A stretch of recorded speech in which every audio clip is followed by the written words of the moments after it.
War Eagle Auburn Family and E2C Network family. Welcome back to another edition of E2C Network Live. You are watching a live recording of the Auburn Experience podcast with myself, Kyle Lewis, and my co-host, Austin Scott, where we talk about a lot of stuff. We'll get going with that here in just a little bit. Austin, what's going on, sir? What's going on, everyone? I am back, probably 95% healthy. So You I'm sound back better. on camera tonight. Probably not sounding any or looking any better, but I might sound a little better. Yeah, glad to be back in somewhat normal situation. I was telling Kyle earlier, my whole backdrop back here still not as cool as Kyle's, but it's getting worked on, and we've had things moving around today. So, but yeah, glad to be back on camera and back to normal. Well, I do this for a living, so I guess I should do something with my backdrop, right? Sure. Yeah. See, y'all see this back here. Y'all don't see what's in front of me. And to be fair, I've actually minimized a little bit, but it'll get more so crazy and once I change some things around with a new computer and stuff in the near future. So yeah, I try my best to give them something good to look at because we all know this isn't where it's at right now. But yeah, so let's address this at the top. Mike Leach, man, is he still okay? I mean, do we know any updates on that? Last I heard, it was pretty serious. Yeah, I think I saw he was airlifted to Yeah. Jackson Hospital in Mississippi. So not a whole lot of information, it sounds like, and I'm nervous to even take any information about it, but doesn't sound good. So prayers definitely for Mike Leach, and hope everything's okay. No one likes to hear that about anyone, but when it's someone like the Pirate, who we all tend to like off the field, at least. Not when he does, when he destroys us in our home field. That's when we don't like him. But obviously, right. this goes beyond that. So prayers up for Mike Leach. Whatever's going on, I hope everything turns out okay, because I would hate to not have him as part of the SEC in the future. So we'll just wait and see on that. On that somber note, let me remind you all, as you come into this stream, whether you're watching live or on the replay, please do make sure that you do these few things for us. All together in unison, smash the like button. Do it right now if you haven't done so. It will help tell other people out there that we're live, especially, but also if it's on the replay, come check this thing out. They have a little fun here. Also, if you haven't done so, post where you're watching from, city, state, international. It's a big help to know who's here, where you're calling in from. We've got a lot of people checking in. We said hi to Thomas.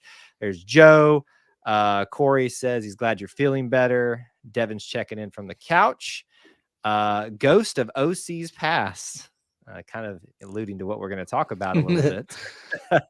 Stan from Cleveland, Stan Burgess, a lot of familiar faces all here checking in. Thank you guys so much. Ooh, a lot of new people too. Well, not some of them are new-ish.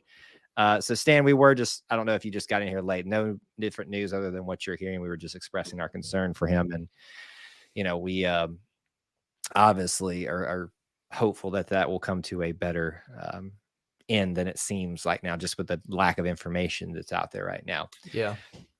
So for this episode, we haven't started. For those of you that may be new to this whole thing, we are going to record a podcast in just a few minutes here. And we'll let you know as soon as that happens. And we're going to talk probably in some detail about the OC and the DC situation. And within that, some of the other coaches that have officially been hired, because there's no updates on the football website, except that they have removed. Did you see that, Austin? They finally removed everybody that was fired. Did you see that? I did not know. Yeah. That was today or no, recently? It's been that way for maybe like 3 days. So I was happy to see that at least acknowledged, so we didn't have to kind of awkwardly do that dance of, well, they're still on the staff list here, Okay, Jessica, my wife, this is breaking news, just gave me an update, said Mike Leach had a heart attack, but that's on Reddit. So take it with a grain of salt. Maybe there's sometimes that's kind of what I think we all thought, that level of a health concern, maybe. Yeah. It sounds pretty serious. I was talking with a friend of mine from Mississippi State earlier who graduated and went there and pretty well connected. And it sounds pretty critical, which, who knows, but you hate to hear that. And so I hope things end up all right, but it sounds like prayers are absolutely worth sending up. Absolutely, it is. Just finishing that thought on the OC and DC stuff. So we're going to kind of treat it as it's real because it basically appears like it's real. You've got all the prominent talking heads and nationally and locally talking about it. I'll be honest with you, and we'll say this again when we start recording. I know very little about them other than where they're from. So it'll be just kind of us. Not really a lot of in-depth analytical stuff. So especially on the replay, if you're coming in here watching this, not that I don't want you to watch this, but there's probably not going to be a lot of that. This is just kind of us reacting to the news, so to speak. But we're going to cover some other topics and stuff. This show, as for those of you that have been here for a while, it's all about covering the whole of the Auburn experience. And yes, that's a lot about sports, and there will be heavy on that tonight. But last week we got into Auburn Christmas trees and how that started. That was probably my fault. I meant to tell you, your lights aren't on back there, by the way. Do what? I don't think so, unless it looks bad on my end. It's off, Kyle. I'm so Christmas sorry. Christmas is 2 weeks away, Kyle. So this is one of those times where I will pull the curtain back before we get started. Y'all don't want me to stand up right now. I am wearing pants, I promise, but they're not pants that are very flattering. And yeah, so if I stand up, I guess I couldn't. No, I don't care. Yeah, I don't care that much about the lights. There's like 2 of them that you can see. I am thinking about like putting them, maybe not on this wall right here, but like I'm trying to get it on the camera up this part right here. I think you need a tree. And then back down, but I can't get out. Then I'm stuck in my office forever. A small little tree in the corner where you can just kind of move. But that's my doorway. That's how I leave this abyss in here. So you don't leave there. Let's be honest. Lately, I don't. All right, we have wasted enough time. Let's go ahead and get this show on the road. As a reminder, we are recording a podcast right now. So you're watching the live version of it. We will stay after to say hello again and talk to you guys a little bit more in person. I'm trying to find my little thing here. But during this, it is likely we will not be interacting with you guys a lot. Just have fun amongst yourselves for about 30 minutes here. Enjoy the show. And then we'll come back, maybe talk about some of the things that we discussed during that with you all or whatever else you want to hit. So sit back. Enjoy the show. This is episode 16 of the Auburn Experience podcast. Austin, are you ready? Let's do it. In 3, 2, 1. David Housel said it best, the whole of the Auburn experience. It includes a variety of many things and people and places. When you cut it to its core, it's all about sports. It's all about our culture. And of course, it's all about our family. And because it's all about the Auburn family, we got to bring in one of those Auburn family members to join me, your host, Kyle, alongside me as always for 16 episodes now, my co-host and yours, Mr. Austin Scott. Austin, welcome back to the show.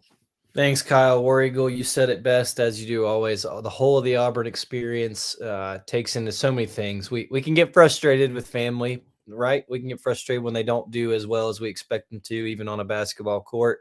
And we like to welcome new people into the family, and we'll talk about all of it a little bit tonight. And man, the things never stop. We're 16 episodes in, and we really haven't had a slow week, have we? In the Auburn we really honestly have not had a slow week, and I'm kind of shocked at that because it felt like for a while there, while we were seeing the waning moments of the Brian Harsin era die off and go off into the sunset, that I was like, this is ever going to get better. We were always looking to basketball. It's like, it's coming. It's almost there. It's off on the horizon. And then lo and behold, we got a little bit interesting, Caddy and now Hugh Freeze and everything that comes with a new, even if it was outside of those names, new coaches, recruits coming in, getting excited about all those kind of things. Let me start off with this. I got one question for you, Austin Scott. Are we done yet? Are we done yet? That's not a question I answer. That's one only Mr. Trevon Reed can answer these days. Can we talk about the official best thing that's happened since Cadillac Williams was, and no shot at Hugh Freeze here, at anybody else thus far, anything else great that's happened, but can we just say the best thing that's happened in the last few weeks is that Trevon Reed is going to remain on staff? It's absolutely fantastic. Couldn't happen to a better person, and it only keeps that energy going, and I'm happy for him and happy for Auburn because that benefits Auburn no matter who's head coach. Can I pull the curtain back a little bit? You can like end it if you don't want me to talk about it. But you know Trevon pretty well, from what I understand. Yes. Well Yeah. enough. Trevon and I got to know each other while working at a local radio station part-time in Auburn when he moved back to the area.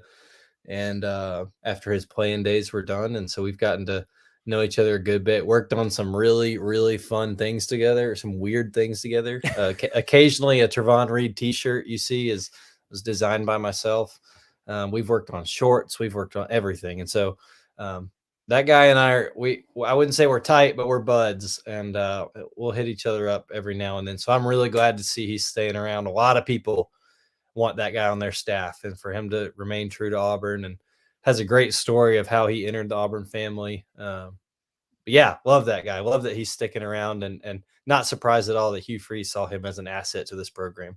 I remember, I think it was like 2 days ago now. Maybe it was yesterday. I can't remember. I was just so excited when the news came and he had posted himself. He posted again the family friendly version of, Yes. of that. What's that movie again? The Wolf of Wall Street. Yes. And I'm not leaving. I'm not bleeping leaving. Yeah. I saw that and I just like jumped up instantly and started cheering. And so we tweeted out to him and said, I have one question. Are we done yet? And he just responds back with that gif of the guy just shaking his head. Yeah. I think it's I'm blanking on everybody's name. It's from the sports show. Oh, yeah, that's Shannon Sharp. Thank you, Shannon Sharp. Yeah, I knew it was an S, and it was right there on top of my tongue. But anyway, so excited that Trevon Reed is going to be part of the staff. He's going to, I guess, remain in the role that he currently is in, which I think is obviously working really great for us, recruiting wise and being part of the staff development stuff. So those are just like one of the small things that have been happening over the last couple of weeks. So what we'll probably spend the rest of our time in this segment talking about in the next one is a lot of the coaching stuff. So let's put the offensive coordinator, defensive coordinator talk to the side for just a second, because I know that's where a lot of people would like us to go in this discussion. We have had a lot of staff members unofficially, but officially, or however you want to switch that around, brought in. We know they're official because they have it in their social media accounts. We've seen them in photos recruiting with Hugh Freeze, unless it is the biggest scam that's ever been pulled. They're just not listed on the directory as of the podcast that's being recorded right now. But they're official. We've done videos about them. Austin, thoughts on some of those position guys that really stick out to you? Yeah, I mean, I think like you said, there's some guys that we know they're out recruiting, and that's good. It's I think the Brian Harsin era, it was like we're gonna put each one out as it comes, kind of generate that excitement. This is a little bit different. Looks like it all might come together once it's all done, but it's hard to hide when you got to get guys out there recruiting. And I don't think it's meant to hide, but I think it's just a different way of doing things. I think we all expected, no matter who you get, they bring guys in they're comfortable with or where they've been before. So we've seen a couple Liberty guys reportedly coming to Auburn. Defensive line coach, I think Jeremy Garrett, is that correct, Kyle? Yep, he was one of the first ones that was like, rumored, and then it became pretty evidence. So I've been snooping and spying on people's social media accounts way too much. I feel like the biggest stalker ever, and I know I'm not the only one that does that out there, but just you feel kind of greasy sometimes when you're doing what I do, and you have to just kind of glean any information that you can in any way that you can. It's like, oh, so this is what a stalker feels like, Yes, it's pretty bad. It's pretty bad. But an impressive guy, has a lot of defensive line experience, and so I think he's exciting. A couple other Liberty guys that Coach Freeze has brought with him. I don't think anybody can not talk about the staff and not bring up the fact that Wesley Crime Dog McGriff is coming back to Auburn. There is something in the water at Auburn, and that man loves it. He loves it, and his family loves it. His kid loves it. They're pumped, and so I'm really glad he's come back. The first ever assistant to come back to an Auburn for a third time. Can we confirm that? Is that's confirmed? The first assistant to come back to Auburn for a third time as a on-field position coach. Okay, there you go. Like Will Muschamp was a GA and has been back several times as defensive coordinator, blah, blah, blah. But on field, which is just, that's awesome to me. And that guy is so valuable in recruiting, and has been around the game a long time, and is just a personality that, I mean, you put him and Zach Etheridge together on the trail, and that recruiting is going to pick up like we've all been hoping for. So Right. I'm excited. I'm excited that he's back. Um, and then obviously the guys that we've had that we're all fan favorites over there staying. We've talked about Cadillac being retained. We've talked about Zach Etheridge and Christian Robinson, I think, is a great guy to retain too. So a couple more Right. holes still out there to fill. Right. But it looks like a staff that is impressive so far, and we'll see how it gets going once it's all put in place. I don't so far, and we'll talk about the OC and the DC in just a second. They're reported as of the moment of this podcast, reported OC and DC. To me, this doesn't scream like home run hires in terms of PR perception. But, that's just a term that's thrown around a lot. Everybody thought that Derek Mason was a home run hire. And frankly, I believed it as well at the time because it had the biggest name out there. And, he was a recent head coach in the SEC. So we've done that. It didn't work out so great. Maybe it's nice to kind of find some of these guys that are a little bit, less well known. I think the biggest one so far, as you brought up, was Wesley McGriff. The more I look at his resume, the more excited I get about having him back.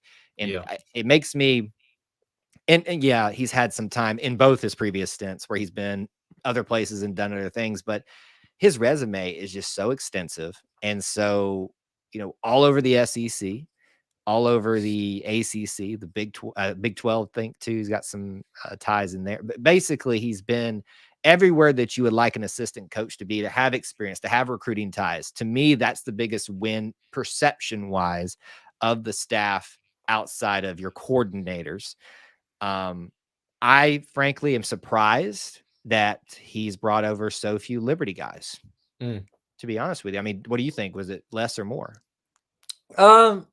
Yeah, I think as coaches, probably I'm surprised it's less, but it sounds like a lot of them are going to be in some analyst roles. Yeah. Okay. And I think I'm okay with that.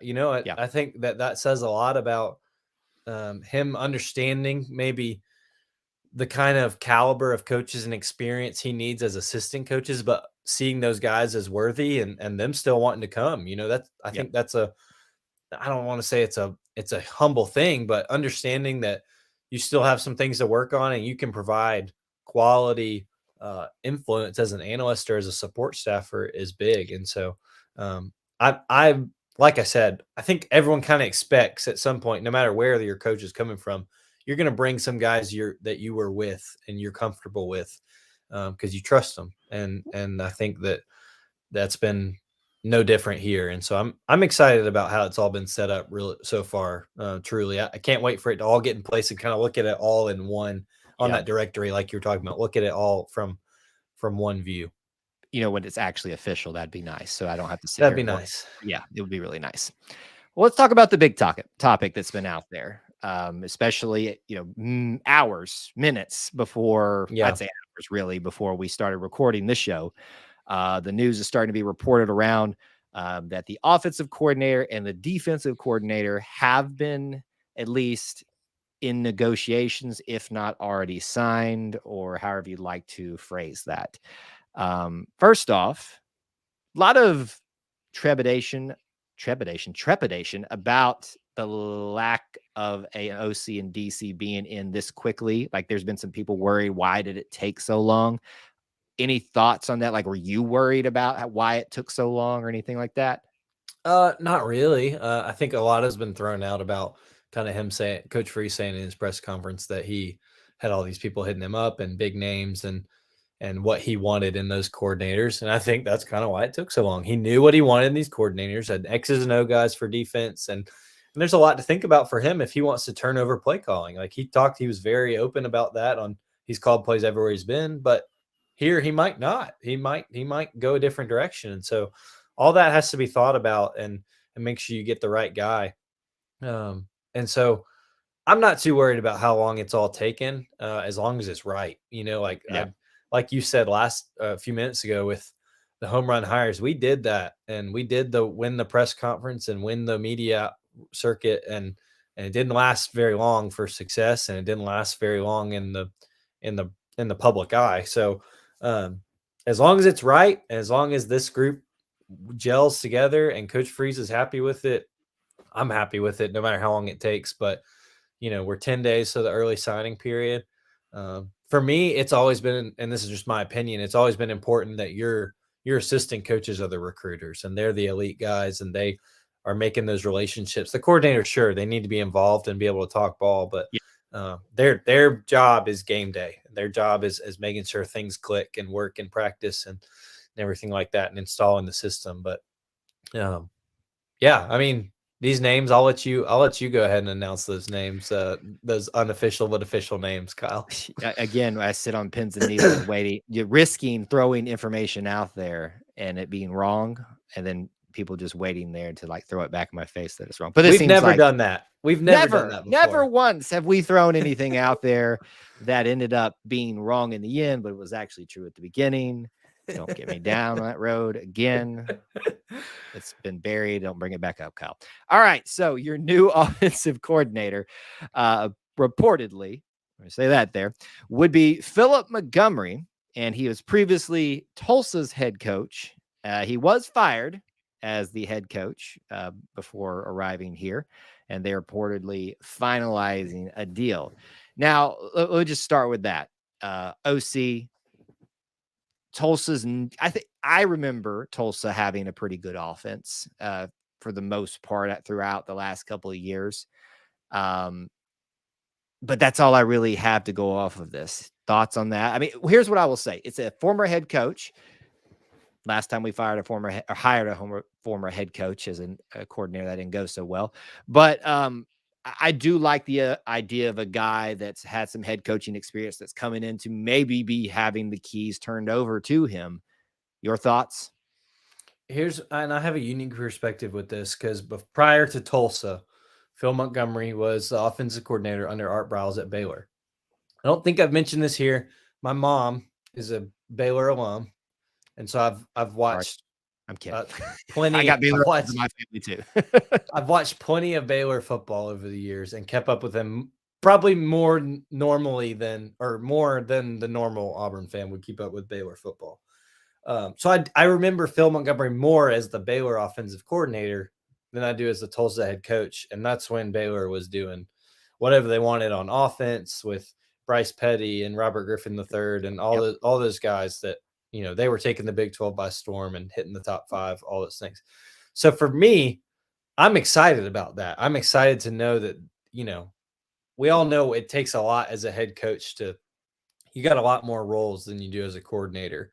For me, I'm excited to know that he's getting back to that. Now, it doesn't mean it's going to be perfect and we're going to be slinging the ball around and the top 5 offense that was at Baylor just because he's now a coordinator again. And things still got to click and work and, everybody's got to be on the same page. But I'm excited about that. I think he's a great developer of an offense, of quarterbacks.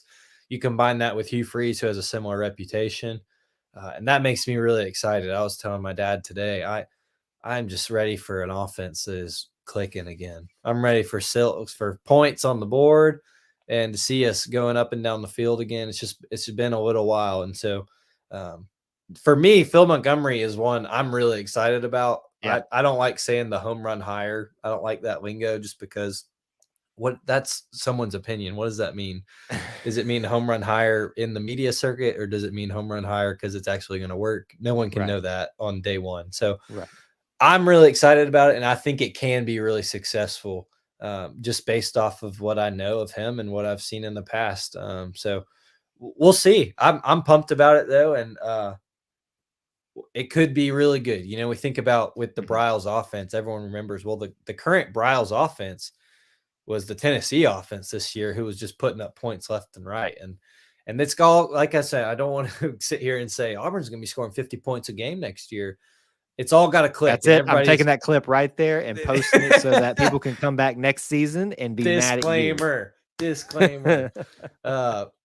But we'll see. I mean, that would be that's what Auburn people want is exciting offense again. And I feel like that's what it has been lacking for a few years. So we will see. I'm excited about Phil Montgomery.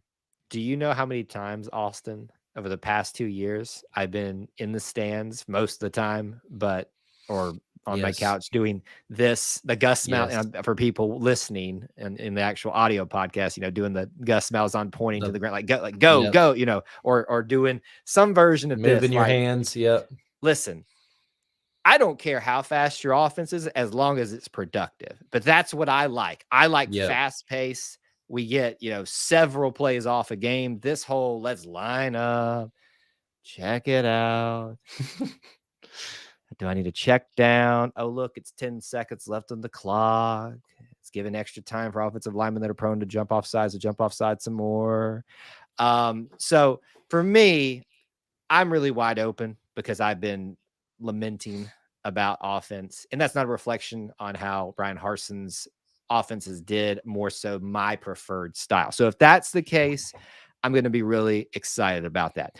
Let's spend some time really quickly talking about the reported defensive coordinator, Ron Roberts. Ron Roberts has also got some ties to Baylor as the defensive coordinator for the past 3 seasons. And then they had some pretty good success under him, but he was also fired on December 1st. So you see the word fired next to 2 guys' name, and you're kind of like, oh, that hurts. But everybody's been fired at some point. I mean, frankly, Hugh Freeze he resigned technically. So, but we're not going to get back into that. Stop opening doors tonight. Kyle, what are you doing? My goodness. Behave. Ron,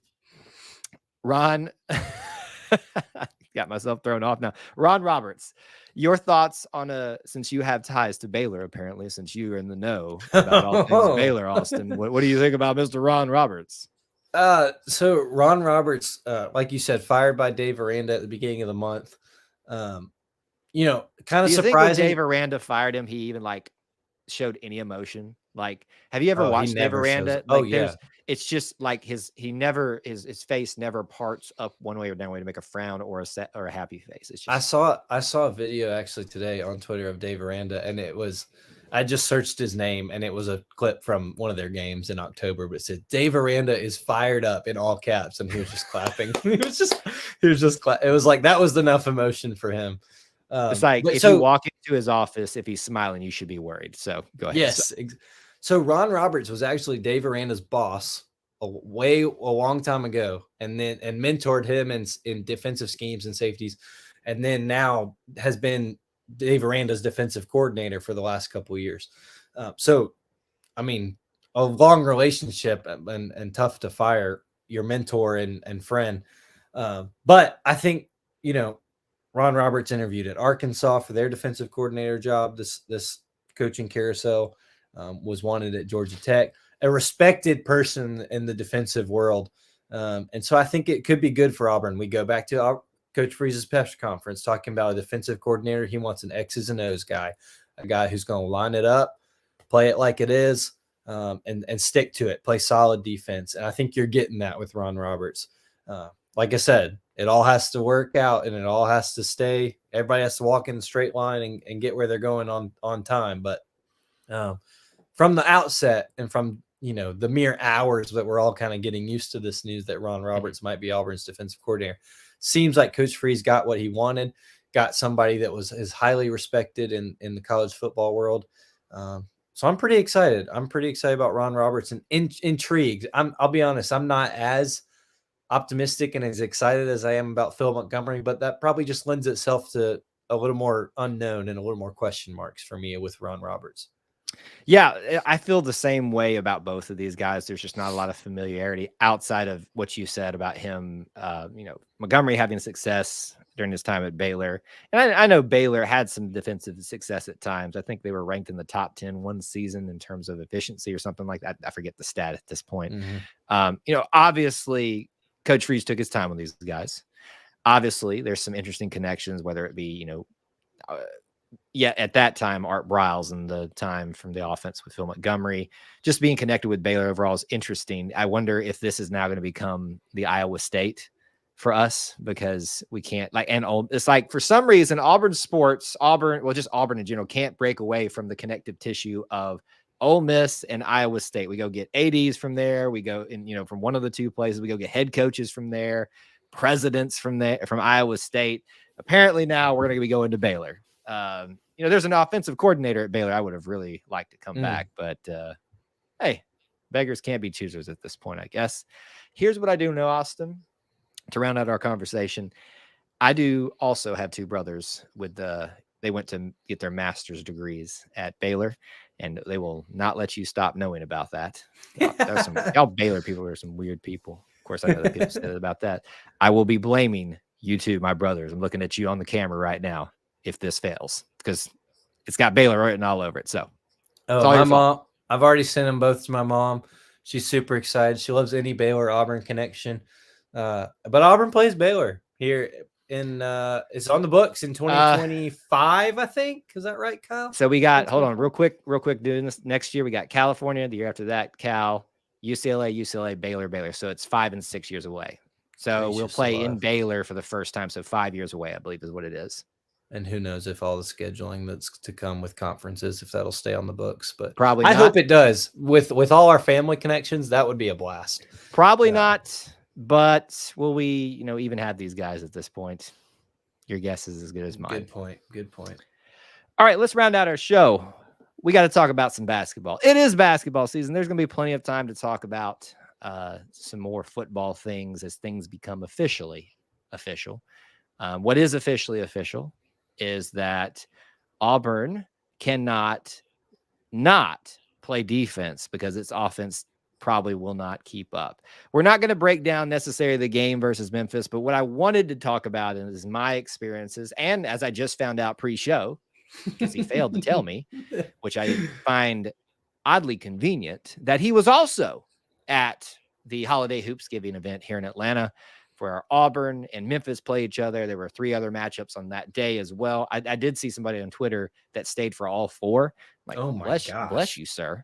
By the way, they do have bottomless sodas there. Yes. That was going to be one of my big things.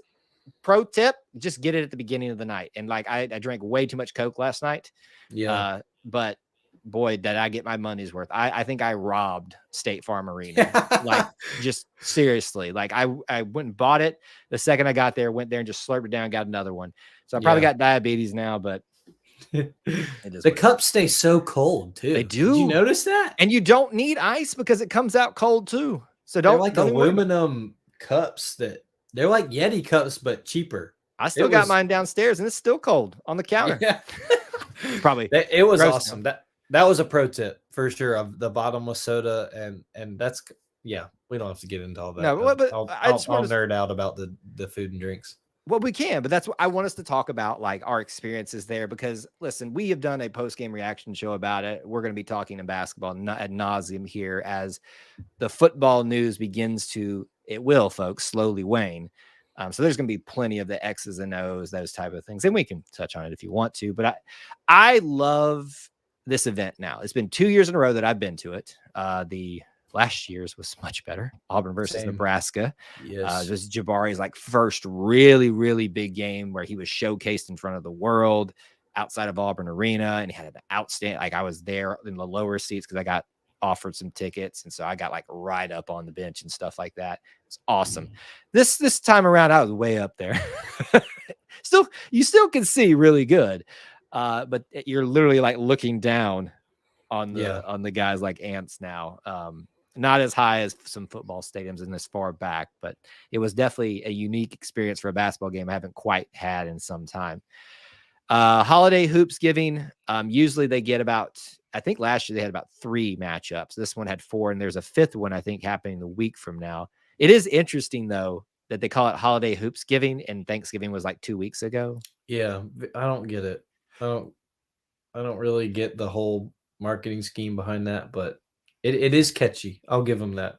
It is. And I love the logos and all that kind of stuff and the concept behind it, because I think this has the potential to be, every year if they can pull it off, and especially if Auburn can stake its claim as a team that needs to be coming there each year. Like I think Clemson was there last year. I think LSU was there last year. Right. Basically all the Tiger teams, because Memphis was here this year too. Yep.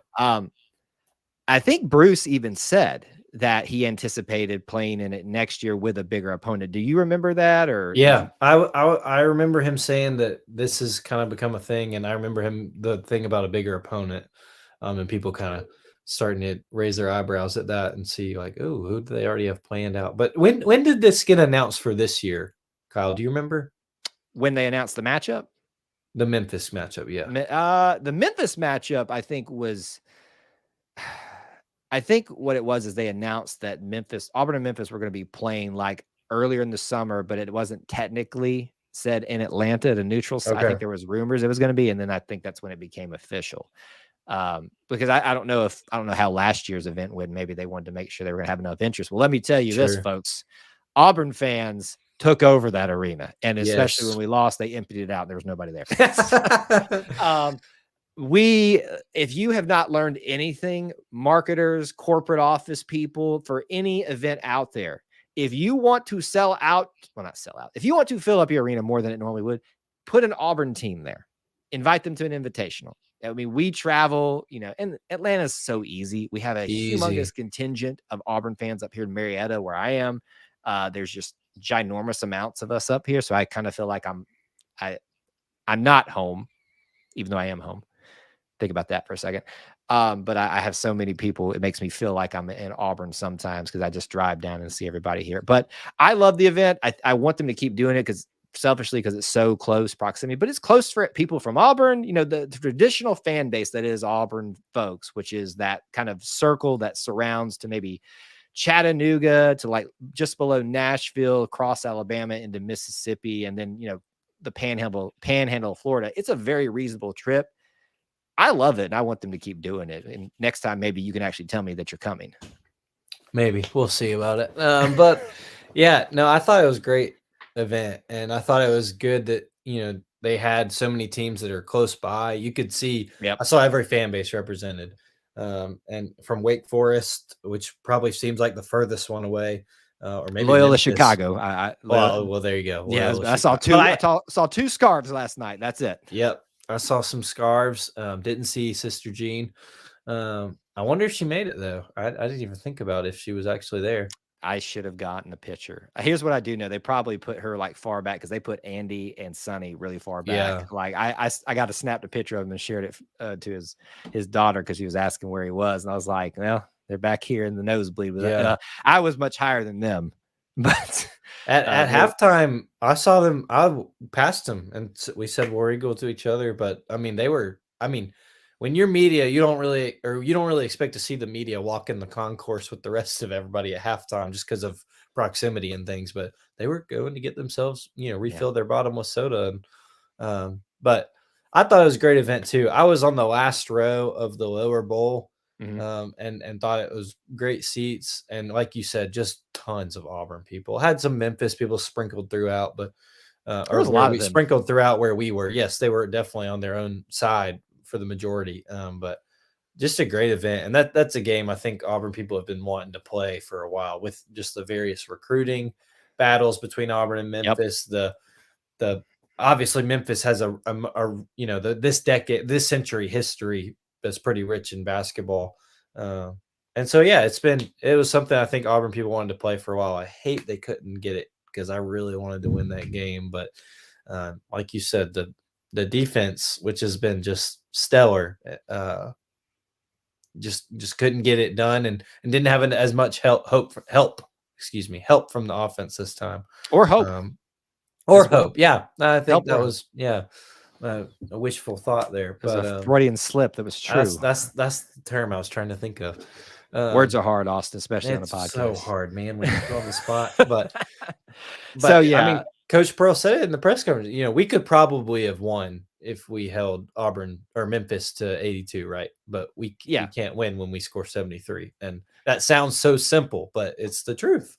Well, and so that, not just talking about this specific event, that's going to be the formula for Auburn going forward. Is they're going to have to figure out a way to get that offense going a little bit more. So on those nights where the defense hasn't got it going as it did, or they can't get the adjustments made that they need to make. Frustrating to watch. Still had a great time at the event with Auburn fans packing it out, and I hope we get to do it again next year, because even though the ticket prices were more this year, I still am glad that I got to do an experience with the Auburn family, because I mean that's what this show is about. Always talking about the experience with each other around sports and even when it's not around sports. Well, that's going to do it for episode 16. Thank you all so much for tuning in today. We covered a lot: coaching searches, celebrating new coaches, and asking if we're done yet. Probably not. Thanks to Javon Reed. Don't do that. See, this is why, folks, on the audio podcast, you need to come and watch the live recording too, because you miss things like that. Despite all that, we appreciate you being here. Austin, if they want to catch up with you on social media, where can they find you? Oh, Austin G. Scott is about where I am on everything. I've tried to stay off the social media profiles for as of late, but too much happening in the Auburn world to not be excited. So come find me. Let's talk. Exactly. You can find me on Twitter as well at Kyle Limas. Kyle Limas? Who is Kyle Limas? Who's that? Kyle Loomis 24. You can find me there and make fun of me for not being able to talk just like Austin on a podcast. Until we talk to you guys again, thanks for tuning in. War Eagle. War Eagle. All right, stay tuned, folks. That's the end of the recording. We're going to hang out with you guys for a minute and say hello. That little banner is off. I know that's usually where I see our numbers drop down because they don't know to stick around, but looks like we're holding pretty steady right now. Let's see here. How's the croquet team doing? I don't know. I didn't know we had a croquet team. I guess Corey's being funny. I'm not totally sure we do. I would love to know what their uniforms look like. I would imagine them being in croquet, of course, rugby style sweaters and like fancy pants. That's what I kind of imagine them wearing. All right, Kyle, you want some proof of some social media stalking? Yeah, is this happening live or something? This is happening live. Philip Montgomery has changed his profile picture to an AU. Well, folks, you have confirmation. His bio says OC. This is big. His bio says OC/QB coach at Auburn football. So there's your quarterback coach. There you go. So Kent Austin will likely be just an analyst now. I say looks like so.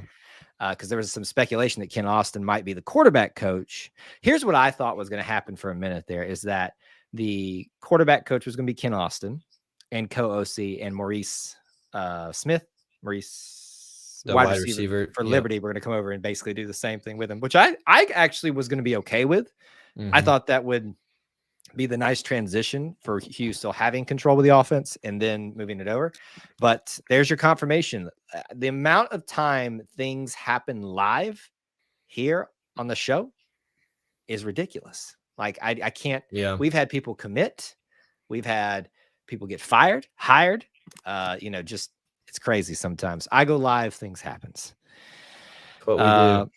Let's see here. You should let people know that there's an after show. Well, we give them a notice at the beginning and here now at the end too.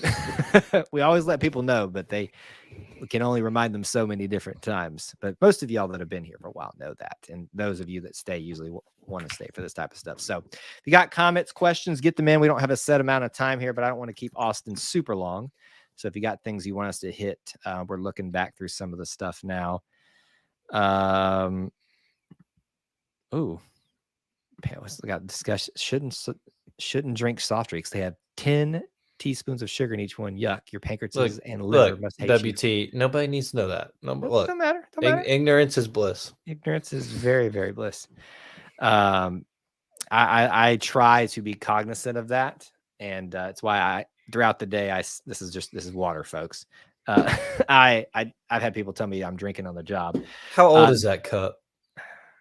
I don't know. It's like, look at the scarring. That looks retro. Can you see the scarring on it?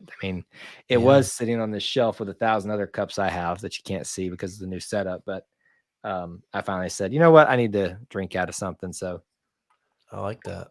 Bottoms up, but it's not bottomless. I guess it is bottomless because it's water. Yeah. There's no limit to that. Let's see. So we have how many coordinators filled? We have both technically filled, offense and defense. It's official now. That you don't get any more official without the university website being changed than them changing their social media accounts or being snapped in a picture. So Kyle has another long night ahead of him of getting ready. I got to decide how we're going to do it. If I'm going to do a single video, or do them like together in a big discussion after I do some more research. I don't know. I'll figure that out after I get a break from this show because I did 2 videos today. And yeah, It's just going to be, that. What's your much too early prediction for wins, losses? I'm not doing it. I'm Why not. not? I don't even don't know matter. the schedule next year, Kyle. Hold on. I got it. I don't No got shot. I'm not doing this. I don't got it. I'm not So, doing this. The non-con is Cal, and then what? So we got two rinky dinks. I know that to start off with. Who's the East team? Vanderbilt, which I'm going to try to go to next year. Is it in Nashville? It's in Nashville. Oh man, I might too. Because what am I talking about, Kyle? I got 2 kids coming. I'm not going anywhere. I was about to say, listen, your plans have changed so much in the last, so Vandy in there plus Cal, and then the 2 at home, right? The 2 big ones are at home this year. Yep. See, the tricky part about these predictions, we don't know what Georgia specifically is going to look like. I think with Alabama, we don't know what we're going to look like. Well, yes, but that plays a big role into it too. To me, we think this every year that Alabama's finally going to lose all their talent. They're not, but I got to think there's going to be a little bit of a drop off with Bryce Young being gone, with Will Anderson being gone, and several others. So to me, I think at home next year, Alabama looks really susceptible. Even on a bad, we all listen at this point when it's played in Jordan-Hare Stadium, you literally throw the records out after last year. There's no way that team should have been in the game, much less have won it. So to me, the question is how good is Georgia? How much better has LSU gotten? Has Lane stayed relevant? Has Texas A&M stayed down? If everything holds true, this is going to be the boring answer, but I think 8-4 is really, really possible. That's where I'm at. With a home year, 8-4, 9-3. I'd be overjoyed with 10 wins. And overjoyed. Whoa! Now you said you weren't going to be getting crazy here. Somewhere I think I'd be really upset if it's 6. 6-6. See, to me, I just want to make a bowl at this point. I would like to get 6 wins as quickly as possible. Kyle, I want to go to any bowl except Birmingham. Well, I get it. I guess so. How do you see Utah and OU affecting the conference line? It's not Utah. It's not Utah. It's Texas. Oh, wow. University of Texas. Utah. That would be a news. That's called the Far West Division. Which you technically could put if you had a Utah and Texas and Oklahoma and Texas A&M. That wouldn't be the furthest thing. But the thing is, it sounds like Commissioner Sankey said it's going to be we're ditching divisions, right? So what does that mean then? Because that kind of answers that question. Do you think that top 2 teams? Yeah. Why is I just realized I was mocking what my you camera. Just do? Well, I hit it one time and it didn't move, and I was like, make sure there's it's an earthquake in Marietta. Don't joke. We've actually had one. I slept through apparently. Nice. I don't know what you do, what it's going to look like. Is it similar to basketball where you have a set group that you're with, your traditional rival and something? The pods. That seems to work pretty well in basketball. I'd be a fan of the pods. As far as scheduling, that's not a pod. I guess that would be a pod. You'd have your 3. Yeah.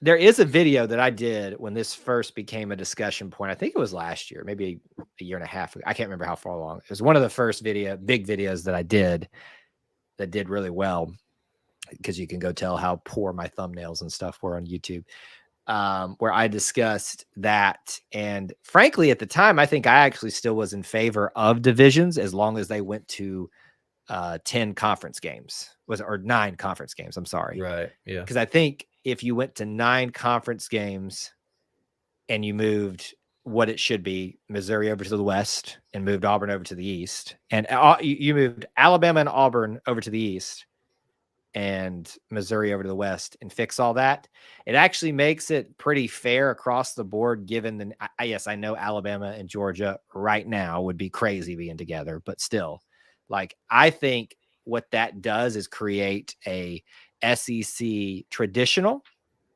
like your South and then, your Southwestern Conference, which is what it used to be back in the day. And I think that would work really well because it almost becomes two conferences that are still connected. I don't know. I like the pods. I like the pods idea, honestly, just because I think it schematically makes sense where you rotate the home and homes a lot. And you get I honestly don't care how they do it, as long as we start going these, we go everywhere and everybody comes to us within a 4-year period. It's just it's crazy to me. The 4 years is what you think is the minimum, like the most time we should spend away from seeing one opponent? No. Seeing one opponent's place. Like, I think Florida should come here and we should go to Florida within a 4-year span. That's fair.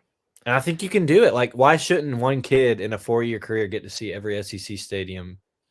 That's not a bad point. That's I mean, it's like what right now, 12 years between? Yeah, it's so like that's why I made such a big stink and I slept on the floor of the hotel room with Clint Richardson and his family, because I was going to make it to the Swamp any way that I could, because I knew it wouldn't be 12 years until it came back around again. And I'm thankful I did, even though the game was great. It was a great game. It was yeah, I agree. Jess says, went to Atlanta as well, had fun, very concerned about the lack of no offense from the center position. Well, that's just for one game. We've actually been pretty good on offense, Janai wise, outside of that game, and I think maybe one other game. He's been he and Wendell for the longest time were the biggest contributors. KD's been stepping up. Really, I think, not to, call them out further because Bruce has done it himself, but, he said the new guys, Trey Orr and Chance Western. I think he threw Trey in there as well. And I love Trey Donaldson. He's not getting enough time really to make much difference, but, I think it is kind of time for them to start to begin to show that they can contribute more. Well, and they're struggling from the whole team is, but those guys especially are struggling mightily from beyond the arc. I mean, we're not getting a 3-point bucket to go down, and look, there were some bad breaks yesterday. I mean, that ball went in and out more times than I know to count, spinning around the rim, and but yeah, I completely agree. I mean, it's time for them to step up, and you came to Auburn to contribute, and you came to Auburn where it's a team that expects to win and be successful quickly. So. That tells me it's going to be quite a week of practice. Well, and Bruce was, fairly honest about himself too. And, do you think the foul that he got fired up about, was that a foul? I didn't think it was in the moment until I saw a replay and was more directed toward the legs and the lower half of the body. Is it because he kicks his leg out? Is that what the foul is about? Everybody's raising, because I don't the Memphis guy. Yeah. Yeah, I thought he kicked his leg out, hit Chris Moore in the legs after seeing a replay. It was slowed down. Now that can change perception, and I don't want to fault refs for a slowed down version when it doesn't look like that in real time. But in the moment, I was like, "Oh, Bruce, I'm not sure I agree with you there." I thought there was a foul in the moment, but I didn't think it was that foul or that egregious, and so I was like, "Okay, Bruce has seen something." Yeah, so, right. Bruce was mad. That man was about this. The restraint showed by that referee was commendable. Oh yeah, he warned him many times. The folks that weren't in the stands, because I know they went to commercial during this, it continued into that. And the picture that I shared out of the face that he gave them as he's walking away, I'm like, oh man, he is. Yeah, it was. He hadn't popped off like that in a while. It's been a minute. He got his money's worth. It's been a minute. If Auburn goes to the East, we get those. Well, and that's assuming that we stay divisions, which we're probably not. I think the important thing for Auburn, selfishly, is to get back some of these, like you said, traditional rivalries as much as you could be. I don't know that you're ever going to have a rivalry again if you don't play each other at least every 2 years. But it would be nice to see them more often. Auburn, as I said, the old SEC was like, Alabama, Georgia, Florida, Tennessee, Vanderbilt, Swanee, Tulane. Who else am I leaving out? Georgia Tech. I feel like I'm missing somebody else. Vanderbilt was still in. I think I said Vanderbilt. Oh, I'm sorry. Was Mississippi and Ole Miss, or Ole Miss and Mississippi State as well. So that was like the old SEC. So that'd be nice to see that in some form. Those games that we're used to in history return. The freshmen need to step up. I think Bruce says much Trayor and Western. Yeah, kind of like we were just talking about. And they can step up more than just scoring. There just needs to be, it's a growing up period that has to happen. And I think Bruce is just saying, hey, we're getting close to that time where that growing up needs to happen.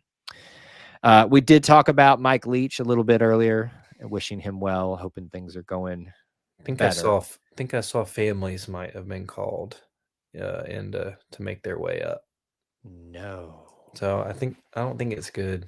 So no, we'll see. I think hopefully we get some resolve. Oh my gosh. Oh goodness. I don't want to start talking. No. I know we're all operating off of what we can see and know, but that's terrible. That's true. A friend of mine with State, I mentioned before, I told me the week of the Egg Bowl that there'd been some, just, how those things, State is very similar with Auburn, very small, that things start here, and whether they make big news or not, that there had been some talk about sickness and maybe even retirement. And so this didn't completely shock me, but it sounds like it is very serious of kind of how it's all expedited here tonight. So really sad to think about. Well, that's tough. Whether, no matter how this works itself out, I have enjoyed having Mike Leach in the SEC. Two wild characters in Lane Kiffin and Mike Leach playing against each other's. It was the stuff of dreams. Mississippi was never been more relevant than they were with those two in the same state together. All right, a couple more comments and questions if you guys want to get those in while we do that. Let me do this as we kind of start getting towards the end of our show here. If you haven't, please do check out some of the links in our description. First of all, you need to be a subscriber. If you're not, we are in the middle of a subscriber giveaway contest of sorts where you must be a subscriber. You need to leave one comment, at least one comment on a video somewhere to at least guarantee you've been entered into the contest. But my advice to you, leave a comment on every video that you can, not the live chat. Those of you here on the live recording right now, it doesn't count in the chat. You have to come back to the comment section. Make sure you also check that video out if you haven't, the one that announces that link's in the description that gives you some information. I've seen some comments recently saying, well, I want to know about this. I'm like, all that information is taken care of in the announcement video. So please do check that out if you haven't. You can also be a channel member. Several of you guys have, whoops, I just messed everything up here. Let me put that back away. Put that away. You could be a channel member. Some of y'all signed up or back up recently. Thank y'all so much for that. Booster Club members as well. Both of those are ways you can financially support us, but you can support us just by being here, hanging out with us. Good crowd again tonight, and smashing that like button when you're here with us, because it does help us grow our little family within the Auburn family. Yes, prayers up for the Leach family right now. What else? Any other comments or questions that y'all want us to hit before we get out? Born with an Auburn spoon in my mouth. We're talking about spoons now. Did I miss something? Nope. No. I got everything you see too. Oh, do you see WTs now, Kyle?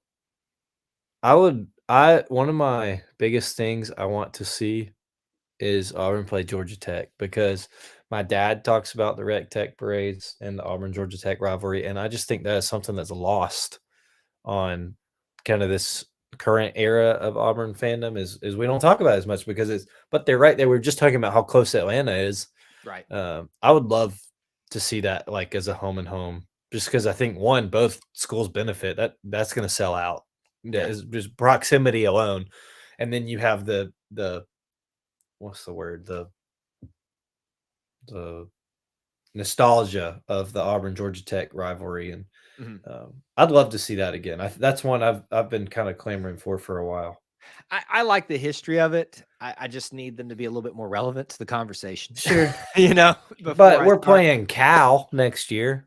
Yeah, but that was scheduled back when they were at least decent, I think. That was like a long we time. can schedule Georgia Tech now in hopes that they get it going. I mean, they are going through a new coaching, transition too, so maybe that helps. You saw almost all the Georgia Tech games. The last series was when Calvin Johnson was there, Megatron. Didn't go so well for us. Nope. So yeah, maybe it'll be different this time around. So obviously they were a little bit more formidable then. Cal is the dustbuster of the West. Wow. That's not a game I think I'm going to try and make. No. Well, you talking about the Cal game? I think it'd be Yeah. cool to go out there. I just don't know. Between it and the UCLA, though. Oh, that's fair. That's fair. Yeah. If you're going to sell, if you're You going to can't sell do out both. for one, you're going to sell out for one, you're going to go to UCLA. That's fair. Joining late, did you talk about all of the SEC teams in the top 25 everything conferences? Oh, is that? What is this? Is he referring to that list that's put out every year of the top 25 of all the sports? I'm not getting what he's talking about. I'm unaware of this. No. You mean like it's like Stanford wins it every year because they have like 50 teams. Is that what you're talking about? It's like that's what cup? I took it as, but I'm not really understanding what he's getting at there. But Director's Cup, well. Is that what it's called? Oh, that's it. That's what it's called. I haven't seen. I wouldn't think that that's out yet though. With football, they do it at the end of the year. Right. Last year. Now, listen, kind of rounding out some of our discussions here. I don't think I did a video about it, or did I? I think I did. When Texas and I'm pulling out all the old videos. Make sure you go check them out. Texas and Oklahoma were announced to be joining the SEC. I think I did research on how many that season championships they had won, both team and individual sports like swimming, diving, track and field. The number was incredible. Like together, they had won more championships than any other conference, and Texas had almost won some, won more than their other conferences alone. So it was crazy to think what they will be bringing to the table when they join. We didn't understand. I think they're just saying it like we say everything school. It's an everything conference. Like we're the best. Yeah. Sorry, the sometimes when things are typed out, it's hard to get the context. SEC has 6 teams in the men's top 25. Hopefully we stay there after our showing. I think we will. Listen, don't let anybody tell you that SEC isn't a basketball conference. We have been that the last couple of years. I mean, I know it doesn't look like it after the last game, but Auburn, Kentucky, Arkansas, Alabama likes to do this thing and make us all believe that they're real. They need to show it and prove it to me that it lasts long term before I actually buy into it. I mean, it seems like it at this point. Tennessee, you see Mississippi State sneak back up in there every once in a while. Texas A&M every once in a while gets up in there. So there's some really good teams. LSU when they're not cheating. Florida has a rich history. They're trying to get back on track. Yeah. So, and Vanderbilt does too. So that's the thing is like, you can point to a team and say they have had recent success. Ole Miss has had that, under Kermit Davis and Coach Kennedy. South Carolina, Frank Martin. We all know about them getting to the Final Four. Yep. Who else am I forgetting? Is that everybody? You brought Kentucky. We said Kentucky. Arkansas, obviously. Arkansas, we said that. So basically, everybody has had some relevancy to the conversation, except Georgia. And there it is. That's been quite a while. It's been quite a while. They're they are literally the redheaded stepchild of the FCC basketball. They're just pretty pitiful. It is pretty bad. Okay, I'm getting some messed. We need to check in on Mike Leach. I'm seeing some things that I hope it's just more prayers out and it's nothing official yet. Are you seeing anything, Austin? I hate to do this live. I saw a Mississippi State beat reporter say, use the miracle word. We need a miracle. Oh, man. Well, so not to end it on a sad and somber note, but obviously our prayers, again, as we've said multiple times, go out to him, his family, and what they're going through right now. And my hope is that as we end the show tonight, when we get back together, we're talking about a miracle. But if it's not, we'll obviously talk about that some then, I'm sure. But I hate to end it this way, but obviously it's probably the biggest thing that's kind of happening right now in the news. But Austin, you got anything else tonight? Not tonight. I don't think so. All right. Yeah. All right, guys. Everybody. Thank y'all for hanging out with us. The audio recording will be up soon-ish. It'll be ready for you in the morning at the very latest, but it'll be probably very soon. Check out some of the videos we put out today, new recruits, and I'll have something coming out for coordinators very soon as well, as soon as I get some rest. So thank y'all so much for tuning in. For myself and Austin here at E2C Network, and joining us for another live recording of the Auburn Experience podcast and hangout session before and after. Till we talk to you again, War Eagle. War Eagle.